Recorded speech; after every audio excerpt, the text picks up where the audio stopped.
या उष्णतेच्या लाटेमध्ये प्राण्यांचं आरोग्य सुदृढ आणि निरोगी राहावं यासाठी नागपूरमधल्या महाराज बाग प्राणी संग्रहालयामध्ये प्राण्यांकडून वेगवेगळ्या ॲक्टिव्हिटी देखील करून घेतल्या जातात। पक्षी आणि प्राण्यांना नैसर्गिक अधिवास दिला तर या उष्णतेच्या लाटेमध्ये प्राण्यांच्या शरीराचं तापमान नियंत्रित राहतं आणि त्यांचं शारीरिक मानसिक आरोग्य देखील संतुलित राहायला मदत होते, असं महाराज बाग प्राणी संग्रहालयाचे अधीक्षक सुनील बाविस्कर यांनी सांगितलंय।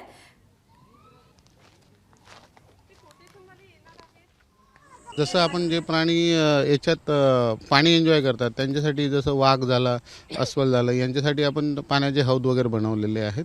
जे प्राण्यांना झाडावर चढायला आवडते त्या प्राण्यांसाठी आपण चढायला मदत व्हावी त्या हिशोबाने आपण बांबू आणि दोरी वगैरे बांधून त्यांना तशी व्यवस्था केलेली आहे। तसंच जो कुल्फीचा प्रकार आहे तो आपण ॲक्च्युअल त्यांना जे रोज फळं देतो त्या फळांचीच आपण आईस्क्रीम बनवतो, त्यात दूध वगैरे टाकून आणि फळं जे काय सीजनल फळं अवेलेबल आहेत ते फळं टाकून मग आपण त्यांना खाऊ घालतो। कोणत्या प्राण्यांना ही आईस्क्रीम दिली जाते? ही मोस्टली माकडांना आणि अस्वलाला दिलं जातं। एबीपी माझा, उघडा डोळे बघा नीट।